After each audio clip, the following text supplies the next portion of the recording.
हमको याद दिलाइए हम क्या कह रहे थे। किसी को याद है? बैठ जाओ, तुम लोग बैठ जाओ। हाँ, हम ये कह रहे थे ऊर्ध्व पुण्ड्रदाधार्यम। योगेंद्र जी बैठो। ऊर्ध्व पुण्ड्रम मृदाधार्यम भस्मनातुत्र पुण्ड्रकम उभयम चंदने नैव। ऊर्ध्व पुण्ड्र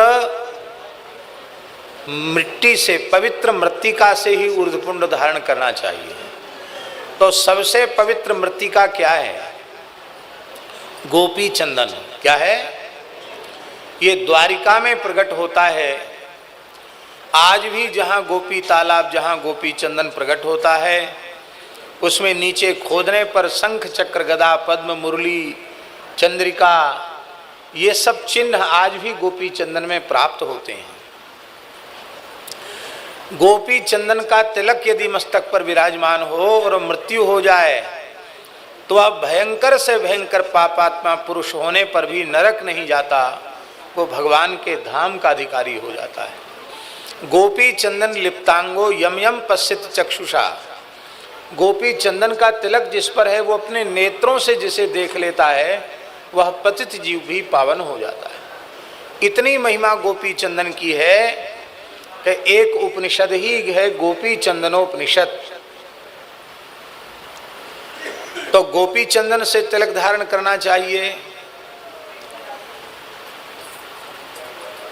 अयोध्या, वृंदावन, चित्रकूट, मिथिला, इनकी पवित्र रज से भी तिलक धारण किया जा सकता है। कुछ भी उपलब्ध ना हो, मान लो गोपी चंदन समाप्त हो गया हो, वो तिलक लगाना जरूरी है, तो तुलसी की मूल की मृत्तिका से भी तिलक लगाया जा सकता है। पर ऊर्ध्व पुण्ड्र मृदाधार्यम, मृदा में दो हैं, एक मैल कोटा में जो से ये लगाए हुए हैं तिलक श्वेत चंदन, ये दक्षिण भारत में मलय कूटम नामक एक स्थान है जिसको मैल कोटा कहते हैं। वहाँ ये श्वेत वर्ण की मिट्टी प्रकट होती है और श्री चित्रकूट में भी ये इस प्रकार की मृत्तिका प्रकट होती है, तो उससे भी तिलक लगाने की विधि है। एक बार भगवान ने आज्ञा दी श्री गरुड़ जी को श्वेत दीप दर्शन की। गरुड़ जी श्वेत दीप वैकुंठ पहुँचे, वहाँ के भक्तों की भक्ति को देखा तो बहुत प्रभावित हो गए गरुड़ जी। अब बोले यहाँ से कुछ तो ले चलना चाहिए, तो वहाँ की श्वेत दीप की जो मृत्तिका है वो अपनी चोंच में भर के गरुड़ जी ले आए। भगवान रंगनाथ से कहा कि वहाँ से हम रज लेके आए हैं। तब भगवान रंगनाथ ने कहा कि इसको मलयकूट पर्वत पर विराजमान कर दो। जो वैष्णव श्वेत मृत्तिका से तिलक धारण करेंगे वो मेरे नित्य त्रिपाद विभूति वैकुंठ गोलोक साकेत के अधिकारी होंगे। तब से यह श्वेत चंदन से भी तिलक। उधर दक्षिण में प्रायः रामानुज संप्रदाय के वैष्णव सब श्वेत चंदन से ही तिलक करते हैं। अयोध्या जी में ही रामानंदीय वैष्णव श्वेत चंदन से तिलक करते हैं, पर हमारे यहाँ चारों संप्रदाय में गोपी चंदन का तिलक मान्य है टकसाल में। तो आप सब गोपी चंदन, ये जो जड़कोर गोधाम से जो गोपी चंदन मिलता है, द्वारिका से तो गोपी चंदन आता ही है, 84 कोस ब्रज की रज भी उसमें मिश्रित रहती है और गो माता की चरण रज भी उसमें मिश्रित रहती है। उसका नाम दिया गया है गोरज चंदन, यही नाम है ना, गोरज तिलक। तो वो इसी सुविधा के लिए बनाया गया कि उसी चंदन से आप लोग तिलक धारण करें, क्योंकि बाजार का जो रंग बिरंगा केमिकल युक्त जो महाराजा चंदन, अष्टगंध चंदन आदि है वो माथा जला देता है। केमिकल वाली श्री लगाने से भी माथा जल जाता है, तो उससे बचें। जड़खोर में श्री भी मिलती है और चंदन भी मिलता है, तो आप लोग उसी से तिलक धारण करें। गोपी चंदन का तिलक धारण करें, प्रतिज्ञा पूर्वक तुलसी धारण करें। जो वस्तु भगवान को भोग नहीं लग सकती है उस वस्तु को जीवन पर्यंत कभी आहार के रूप में न लें।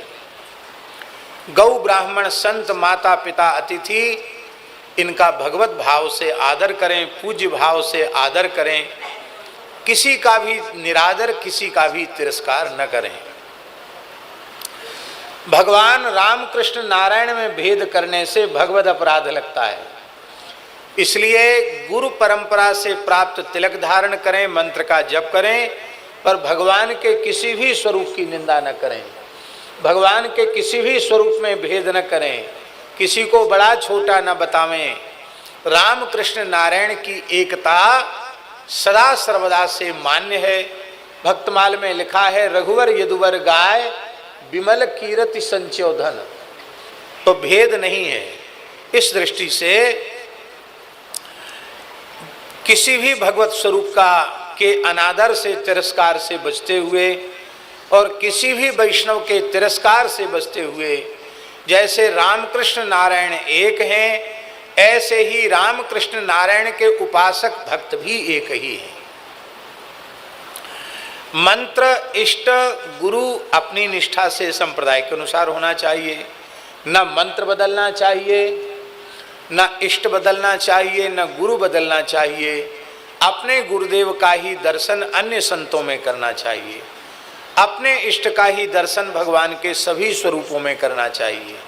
यही इष्ट निष्ठा है, यही गुरु निष्ठा है। निष्ठा से ही काम बनता है, बिना निष्ठा के काम नहीं बनता। तो निष्ठा को हृदय में धारण करेंगे, प्रतिज्ञा पूर्वक एकादशी का व्रत करेंगे। एकादशी को अन्न नहीं खाना चाहिए। सर्वोत्तम पक्ष है कि प्रत्येक एकादशी निर्जल होनी चाहिए।